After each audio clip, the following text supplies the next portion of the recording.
Olá, boa noite, bom dia, boa tarde. Eu sou a Mara Luque e este é o Ajuste de Contas. Hoje a gente vai falar sobre as pautas econômicas na volta do Congresso. Vamos falar também sobre o desempenho do ministro Paulo Guedes no Fórum Econômico Mundial em Davos, na Suíça. Uma análise também sobre o PIB brasileiro nos últimos 10 anos e os jovens que cada vez mais investem na Bolsa.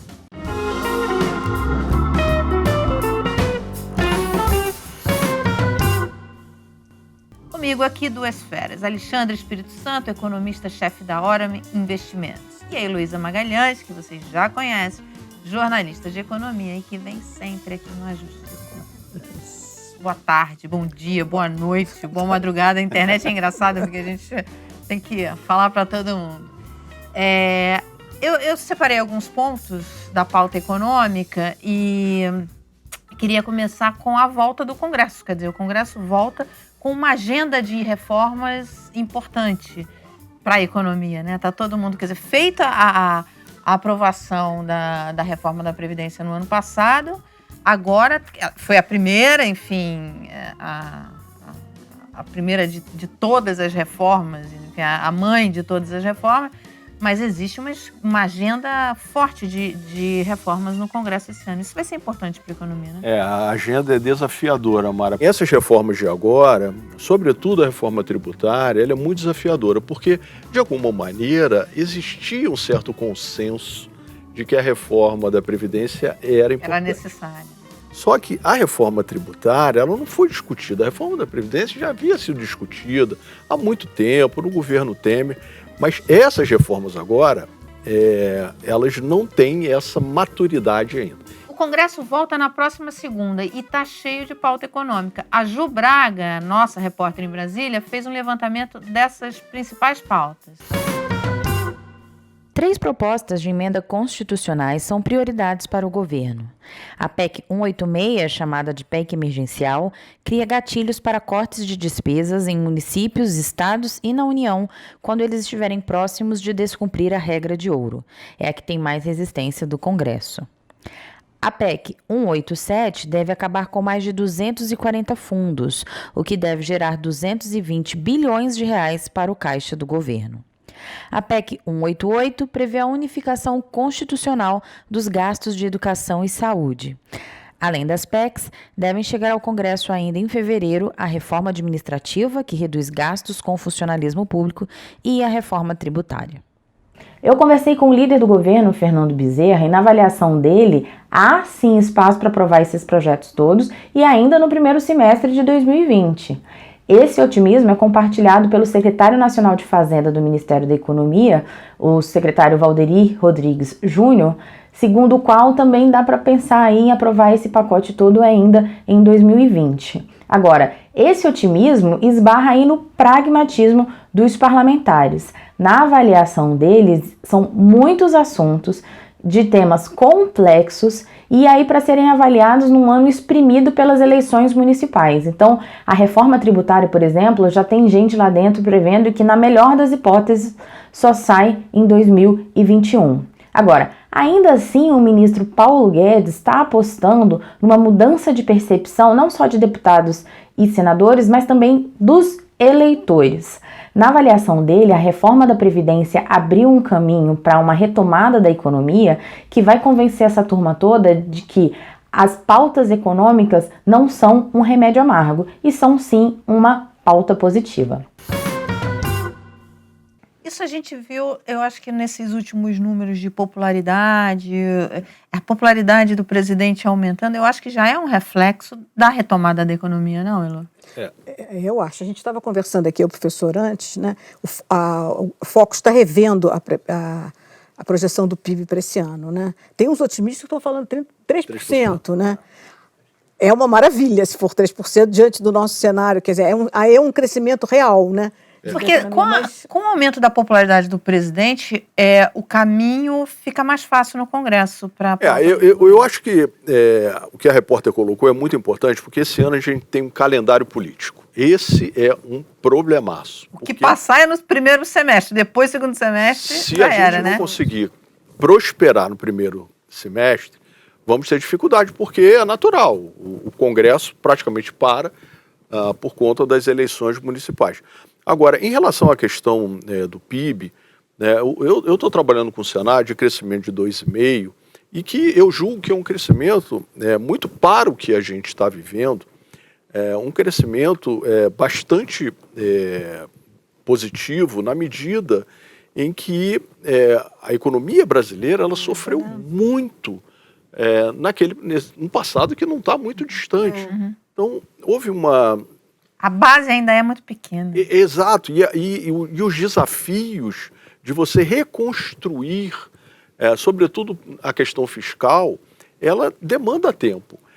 O que eu vejo com muito bons olhos é que à medida em que a gente conseguiu caminhar com as reformas no ano passado, e de alguma maneira isso trouxe mais conforto para o Banco Central, resgatar o sistema de metas, da gente poder jogar a taxa de juros lá para o 4,5%. Tem muita gente falando que na semana que vem o Banco Central vai reduzir para 4,25%. De alguma maneira, se nós pegarmos essa taxa de juros, né, se trabalharmos com 4,5%, com uma inflação de 4%, estamos falando de juro real de 0,5%, que eu, em 32 anos de mercado financeiro, nunca vi. Também na minha vida de cobrir no mercado, nunca vi. Então, a gente está trabalhando com juro real, né, de país top. Você acha que a administrativa vai ser mais polêmica do que a tributária? Vai fazer mais barulho ou menos, né? A administrativa você vai, como ela mencionou, enfrentar muitos lobbies. Isso aí é certo.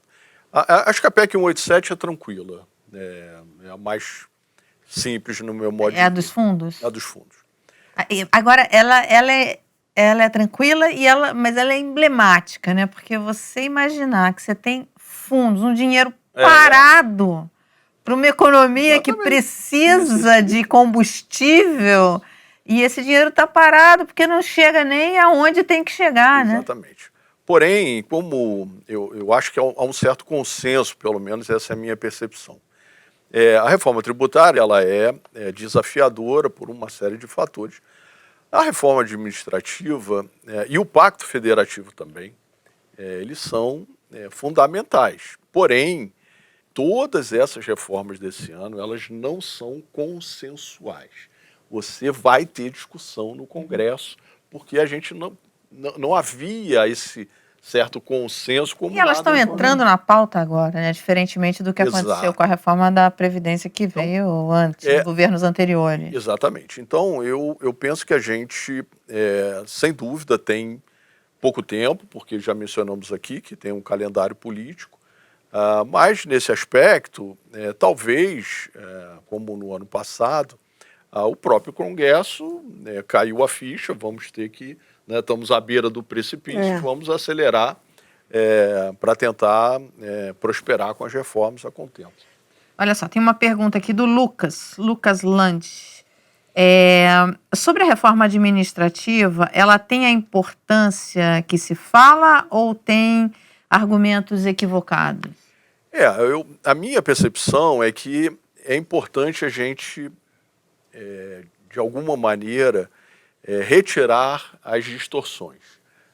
O Estado brasileiro, desde lá, sobretudo de 88, ele criou essas distorções nas carreiras públicas.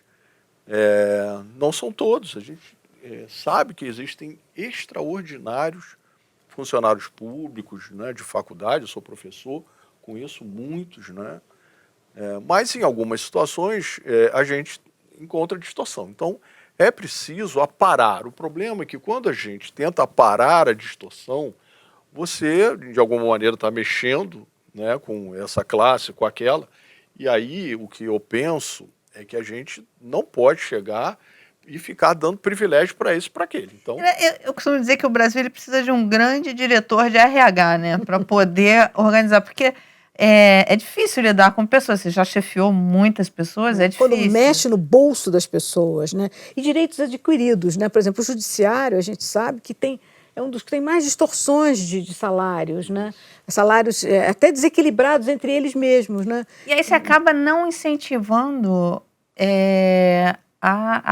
o profissional que é bom, que vai entregar, que dá eficiência, A meritocracia, que a gente tanto fala, eu sou professor, falo muito isso para os meus alunos, né? A gente tem que fazer, né, por onde. O mérito, ele no país, de alguma maneira, ele foi colocado de lado em algumas No situações. setor público. No setor No público. setor público.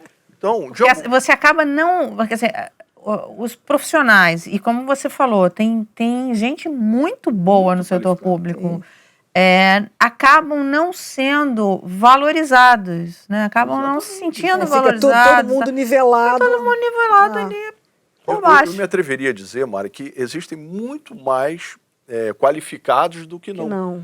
Só que aí você, por eventualmente, você vai até uma repartição pública, é mal atendido, você acaba generalizando. Isso é muito ruim, muito. Então, eu acho que o importante é isso. A gente tem que voltar a ter uma coerência, privilegiar a meritocracia e tentar acabar com essas distorções. É simples fazer? Não é, não será. Tudo que fizermos no país para consertar, né, essa grande concertação será difícil, porque foram muitos anos. São problemas que vão se acumulando, né? Vira uma bola de neve. Vamos lá para Davos agora. O Brasil, né, foi muito criticado, porque Davos teve todo esse contorno verde, essa coloração verde, foi importante, inclusive revendo, né, o modelo econômico, o modelo capitalista, como é que vai ser esse modelo e colocando a questão do meio ambiente no centro, e aí o Brasil apanhou. Mas o ministro foi elogiado, muitos economistas elogiando, quando ele traz os dados econômicos do Brasil. E um dos pontos principais é a questão do crescimento econômico, porque faz tempo que a gente não cresce, né, professor? Muitos investidores de empresas estrangeiras ficaram bem impressionados com o ministro e o que ele contou de relação ao ano passado para cá. O ministro Paulo Guedes tem falado muito, até brincou lá em Davos, né, da questão da baleia encalhada e está tirando o arpão. Você acha que essa mensagem dele, positiva, de ajustes e tal, é suficiente para minorar um presidente, às vezes, que fala umas coisinhas meio estranhas, meio que caem mal no mercado? Essa delicadeza da Elo é muito boa. O que eu percebo é o seguinte, esse ruído político, eu acho que a gente já está meio que se acostumando. Eu penso que nós entramos em Davos de um jeito e saímos melhor do que entramos. Pois é, porque eu achei que a discussão ambiental, que foi o grande must do encontro, quando eu comecei a ver os pronunciamentos do ministro, eu achei que ele conduziu muito bem a questão de mostrar que o Brasil hoje tem uma preocupação fundamental de crescer. E há uma distorção internacional, claro que a Amazônia é um problema seríssimo, a gente sabe que tem grilagem, que tem queimada e tal, claro. Mas o foco do Brasil também precisa ser muito forte na volta do crescimento, na atratividade do investidor. Eu acho que isso acabou contrabalançando um pouco o desastre que foi a questão ambiental brasileira. Porque o Brasil lá fora se queimou, né? Literalmente, né?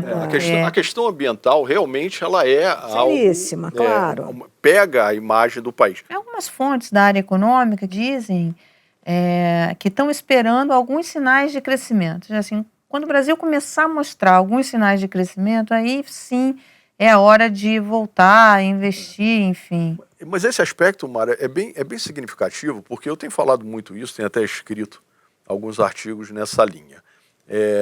Se nós olharmos um indicador que é muito importante, o risco país hoje da época em que ostentávamos o grau de investimento. Nós não somos grau de investimento, nem seremos no curto prazo. Só que o CDS está lá em 100 pontos. Então, de alguma maneira, o mercado financeiro já está dizendo... Já está antecipando. Estamos aqui. Essa coisa enfim, de você estar pagando menos juros, enfim, a despesa com juros está menor, o fato de você ter dado uma trajetória ali para o endividamento público mais sustentável, isso impacta diretamente o risco do país. Sem dúvida, porque o problema é que, ao fazermos aquele déficit, precisávamos nos endividar. Essa dívida era com juro muito alto. Isso fez com que a relação dívida-PIB se tornasse o nosso pior problema. Então, a gente caminhou para uma dívida-PIB de 80%, que para um país emergente de renda média é insustentável. Daqui a pouco íamos lá para 100%. Então, era preciso quebrar essa dinâmica ruim. O que a gente está vendo, Mara, esse ano de 2019, nós tivemos 78 bilhões de dólares, o número saiu agora, de investimento direto. Vamos dar uma olhada no levantamento que a gente fez do PIB nos últimos 10 anos, porque isso mostra um pouco, enfim, ilustra um pouco o tamanho do problema, né? Tirando 2013, que teve esse crescimento de 3%, o restante é um desastre só. E principalmente porque ele é pífio, né? Com uma base muito baixa. Então, você tem queda ali de mais de 3% 2 anos seguidos. E aí, 2017, quando você cresce 1%. Quer dizer, sob uma base que está arrasada. Exatamente. Em terra arrasada. Então, isso faz com que esse 1% seja muito ruim, na provavelmente, em 2019, Mara, a gente deve ter crescido 1%, né? Essa é a minha expectativa. Diante disso, 2,5% passa a ser um número... Exatamente. Esse eu acho que o que a gente precisa entender, olhar para o retrovisor agora é importante, mas para a gente entender que não pode cair de novo no mesmo erro. Então, agora, qual é o sentimento de vocês? Vocês estão otimistas, pessimistas, mais otimistas, mais pessimistas? Está neutro ali esperando para ver? Eu normalmente eu sou mais otimista, Mara, até porque eu sou professor. O professor não pode ser pessimista, né? E você, Elô? Eu estou otimista. Eu acho que tudo caminha para... Mesmo as reformas no Congresso, eu acho que tem aquela coisa que quando chega num patamar tão preocupante, né, de baixo crescimento, de falta de emprego, de imagem brasileira, eu acho que o Congresso vai colaborar. Né? Eu tenho um pouco essa percepção, sensação, né, que foi tão fundo do poço. Mas você não acha que isso pode... Enfim, porque a economia melhorando, a popularidade do presidente aumenta. O Congresso não pode... segurar a meia trava para... Por conta disso, para não deixar essa economia... eu continuo, se você me permite, com um pouco dessa sensação de que o político, ele vai até uma determinada situação, porém, ele está vislumbrando que caso ele sente lá na cadeira, ele também não pode pegar a terra arrasada. Exatamente. Exatamente. E a terra arrasada, como o gráfico ali mostrou, é muito recente. Então, é muito rápido a gente reverter esse crescimento. Se nós conseguirmos o 2,5%, e essa é a minha projeção, não estou tão otimista quanto alguns que falam 3%, né? Até porque a gente tem que olhar a questão internacional, temos os problemas agora. Mas se conseguirmos, né, fazer o 2,5%, isso já sinaliza, muito provavelmente, que em 2021 a gente vai já caminhar para o 3 e pouquinho. E isso vai dar, como a gente mencionou ainda há pouco, ainda mais conforto para o empresário vir, porque o empresário ele já está prontinho, porque em épocas de recessão, o que os empresários eles fazem? Eles se ajustam. Ficar eficiente, senão morre. Eles se ajustam. Então, o nível de endividamento, de alavancagem das empresas brasileiras diminuiu bastante. Diminuiu muito. As próprias pessoas, né, elas, de alguma maneira, seguraram um pouco a onda, até porque estão desempregados. Teve todo mundo passar por essa reorganização. O Otaviano Canuto, nosso colunista de Washington, mandou um vídeo sobre Davos e sobre crescimento. Vamos ver o que ele fala. Taxas baixas de juros e tensões comerciais reduzidas deverão manter o crescimento econômico global firme, ainda que modesto, disse o Fundo Monetário Internacional na semana passada em Davos. Segundo o FMI, o crescimento econômico global este ano deverá passar dos 2,9% do ano passado para algo em torno de 3,3%, com a taxa subindo para 3,4% no ano que vem.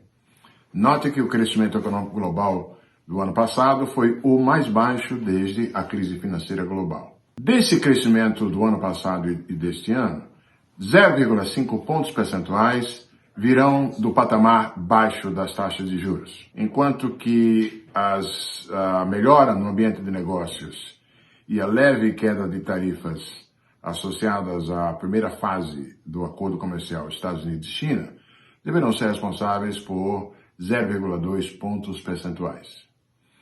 É interessante notar que essa leve subida no crescimento econômico, esse ano e no ano que vem, ele não virá do conjunto de economias avançadas, entre as quais os Estados Unidos estão perdendo um pouquinho da dianteira que mantiveram em relação às demais economias, a Alemanha se recuperando, enquanto a China muda de patamar de crescimento para 6% esse ano e 5,9% no ano que vem.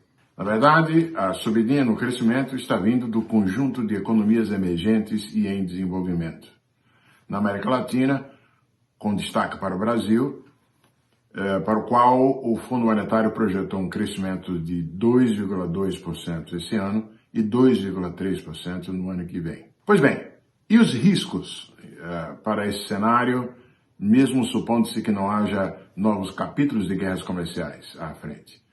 Aí a preocupação está com os níveis de vulnerabilidade financeira depois de tantos anos de política monetária extremamente frouxa.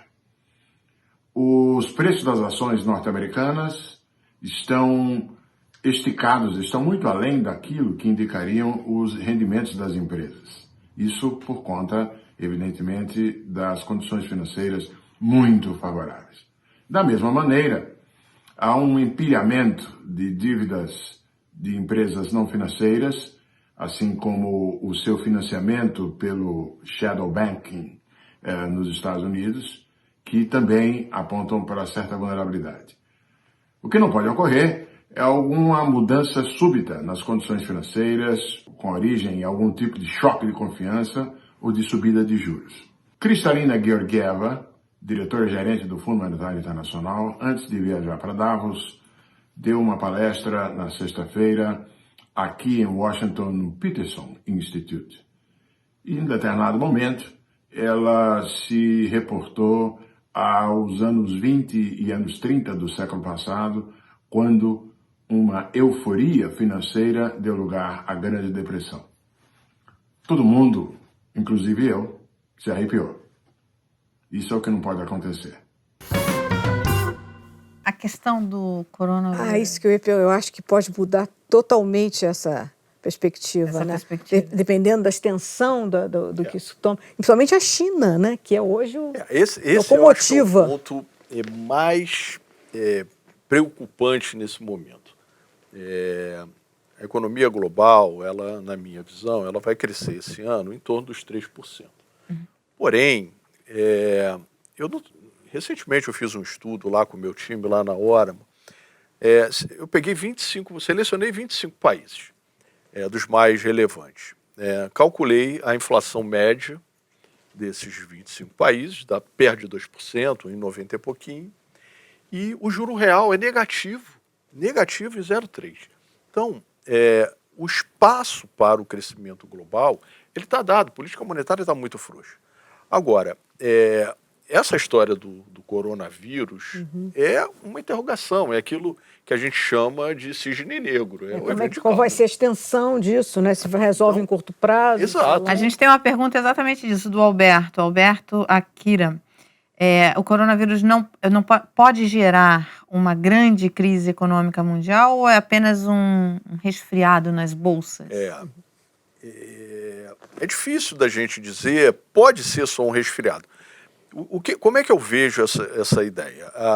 O coronavírus, ele pode se tornar uma espécie de SARS, que é aquela gripe que tivemos lá atrás também, que veio, né, nessa mesma linha, né, de sair de animal e ir para ser humano.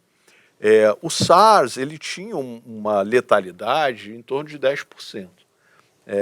A gente não consegue ainda entender ou prever de maneira adequada qual é o nível de letalidade. Ainda está cedo para Ainda é cedo. projetar isso. Mas sem querer te interromper, já Claro. interrompendo, a OMS hoje passou de moderado a elevado o risco da disseminação da doença. Porque, independentemente assim, se vai confirmar ou não o grau de devastação que ele vai provocar, a simples expectativa... A segurança que gera. A insegurança que a expectativa gera já é um fator, um vetor de puxar crescimento para baixo, né? Isso vai ao encontro do que o Otaviano estava falando, que as bolsas, elas estão no all-time high.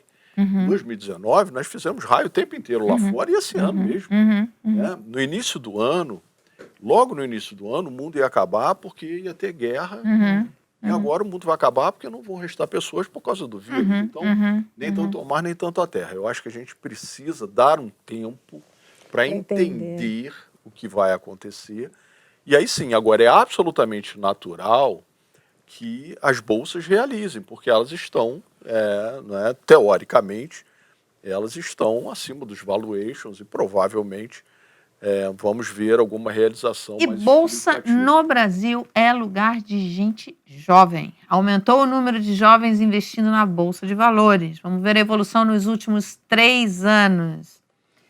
Olha lá, os números de investidores na Bolsa. Eu fiquei impressionada quando eu vi esse número de 2019. Quer dizer, que ainda é pequeno, dado o tamanho do Brasil, o potencial para o Brasil para aumentar esse número é enorme. Mas se você comparar com os anos anteriores, e essa garotada de 16 a 25 anos, a Bolsa foi feita para eles, né? Mercado de ações para essa turma É maturidade ou juros baixos? Não, eu acho que são as duas coisas.